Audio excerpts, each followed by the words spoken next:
السلام علیکم، کیسے ہیں آپ سب؟ امید ہے کہ آپ سب خیریت سے ہوں گے اور آپ کی خیریت نیک مطلوب چاہتی ہوں۔ میں بھی آپ کی دعاؤں سے بالکل ٹھیک ٹھاک ہوں۔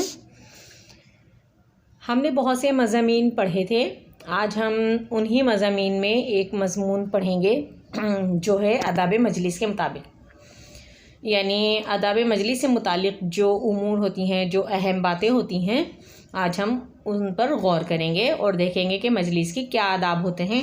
جب ہم کسی محفل میں یا کسی مجلس میں جاتے ہیں تو ہمیں اس میں شرکت کے ادب اور آداب آنے چاہیے۔ تو چلیے ہم سبق شروع کرتے ہیں۔ یہ تو آپ سب کو ہی معلوم ہے کہ ہمارا دین اسلام ہے، اور ہمارا دین جو ہے اسلام، اس کے معنی ہیں سلامتی، فرما برداری اور اطاعت کے۔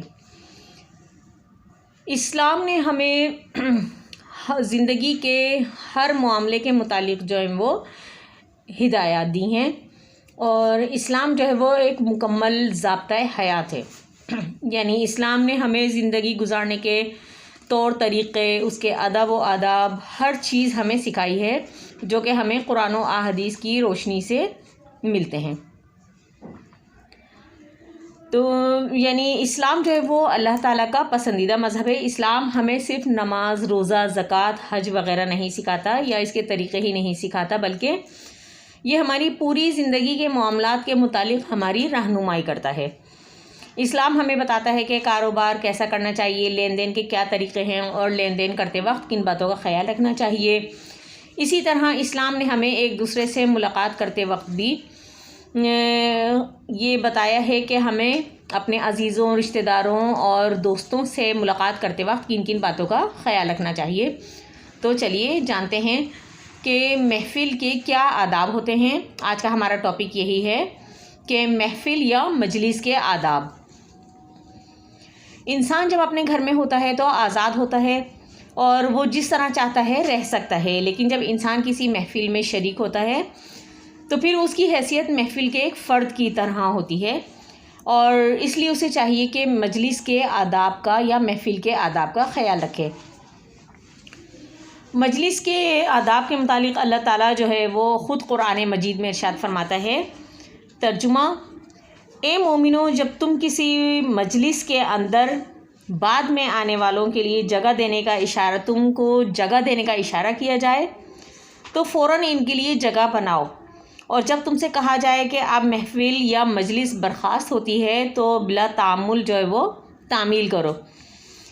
اسی طرح قرآن مجید کی طرح حدیث شریف میں بھی مجلس کے بیان کا تفصیل کے ساتھ جو ہے وہ بیان موجود ہے، اور قرآن و حدیث کے روح سے مجلس کے جو آداب بیان ہوئے ہیں ان میں سے چند آپ کے گوش گزار ہیں۔ نمبر 1 ہے، جب بھی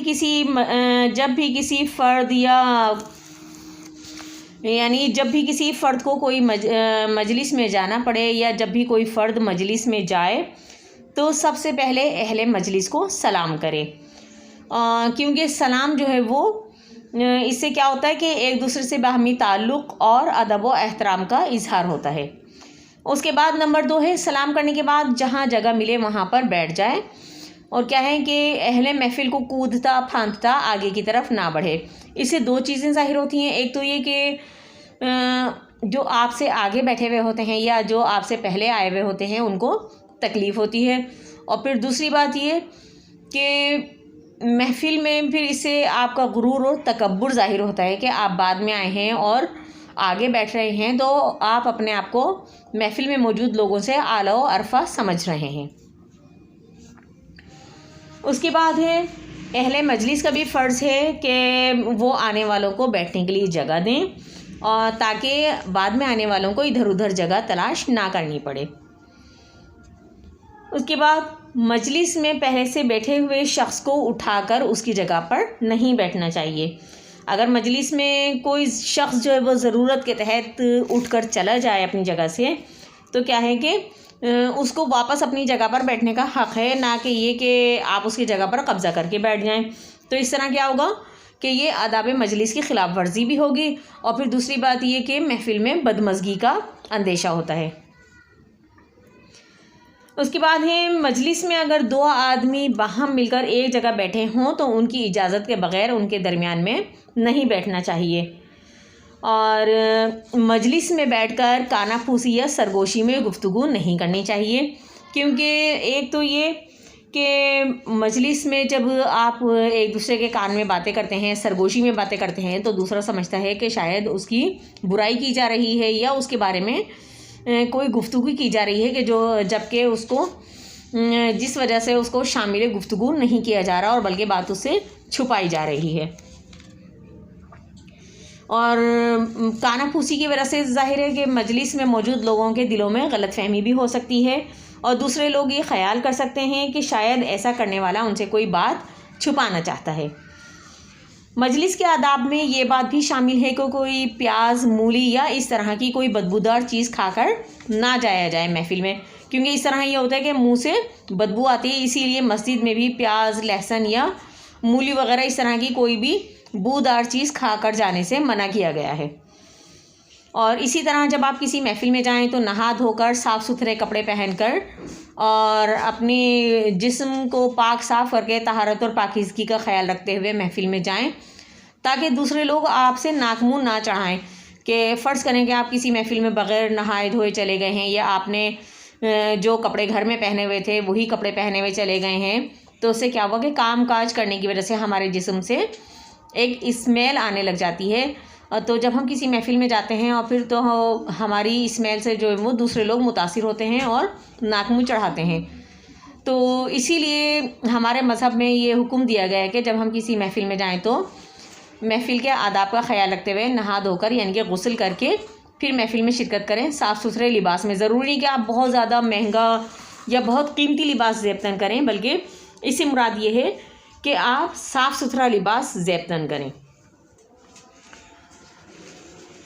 مجلس کے آداب میں یہ بات بھی شامل ہے کہ جو کچھ کہنا چاہتا ہے صاحب مجلس، یعنی جو بات کہنا چاہتا ہے تو اس بات کو غور سے سنیں، اور اگر ہمیں اپنی کچھ بات کہنی ہے تو صاحب مجلس سے اجازت لے کر پھر اپنی گفتگو کریں۔ اور دوسری بات یہ کہ محفل میں جب ہم موجود ہوں تو محفل میں جو ہے وہ چیخ چیخ کر گفتگو نہیں کرنی چاہیے، اور نہ ہی ایک دوسرے کی غیبت کرنی چاہیے، کیونکہ یہ آداب محفل کے خلاف ہے۔ اور دوسری بات یہ کہ جب ہم کسی محفل میں جائیں تو کسی کو برے ناموں سے نہ پکاریں، اس طرح یہ ہوگا کہ اس کی دل آزاری ہوگی۔ جب محفل برخاست کرنے کا اعلان کیا جائے تو کیا ہو کہ بغیر ناک منہ چڑھائے ہم محفل سے واپسی کی راہ لیں۔ اور اسی طرح جو ہے کہ مجلس میں سے خواہ مخواہ اٹھنا اور بیٹھنا نہیں چاہیے، یعنی آنا جانا نہیں چاہیے کہ آپ بلا ضرورت بلا عذر جو ہے وہ اندر باہر آ رہے ہیں جا رہے ہیں۔ اس سے کیا ہوتا ہے کہ حاضرین محفل کو یا حاضرین مجلس کو پریشانی ہوتی ہے، وہ آپ کی وجہ سے ڈسٹرب ہوتے ہیں۔ تو ہمیں دوسرے کی پریشانی کا خیال رکھنا چاہیے اور بار بار اس طرح کی کوئی حرکت نہیں کرنی چاہیے۔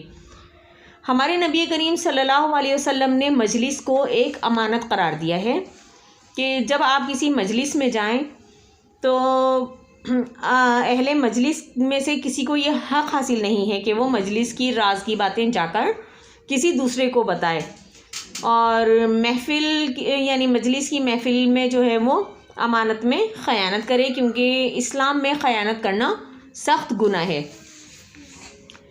تو یہ تھے مجلس کے آداب یا محفل کے آداب۔ امید ہے کہ آپ کی ویڈیو پسند آئی ہوگی۔ آج کی ویڈیو آپ کے لیے بہت زیادہ کارآمد ثابت ہوگی، کیونکہ اکثر اسلامیت میں یا اردو میں مجلس کے آداب کے عنوان سے ٹاپک آ جاتا ہے کہ آپ اس پر مضمون تحریر کریں، تو آپ اس پر مضمون جو ہے وہ بآسانی تحریر کر سکتے ہیں۔ لیکن مجھے آپ سے ایک شکایت ہے کہ آپ لوگ ویڈیو تو دیکھ لیتے ہیں لیکن نہ اپنے دوستوں سے شیئر کرتے ہیں، نہ اس کو لائک کرتے ہیں، نہ ہی کمنٹس دیتے ہیں۔ اور اس کو میں نے کہا ہے آپ سے کہ زیادہ سے زیادہ شیئر کریں، تو پلیز میری آپ سے ریکویسٹ ہے ویڈیو کو لائک کریں، شیئر کریں، کمنٹس کریں اور اپنے فیملی فرینڈس میں شیئر کریں۔ چلتی ہوں، دعاؤں میں یاد رکھیے گا۔ ملتے ہیں پھر کسی نیکسٹ ویڈیو میں اچھے سے ٹاپک کے ساتھ۔ تب تک کے لیے اپنا اور اپنے پیاروں کا ڈھیر سارا خیال رکھیے گا اور مجھے دیجیے اجازت۔ اللہ حافظ۔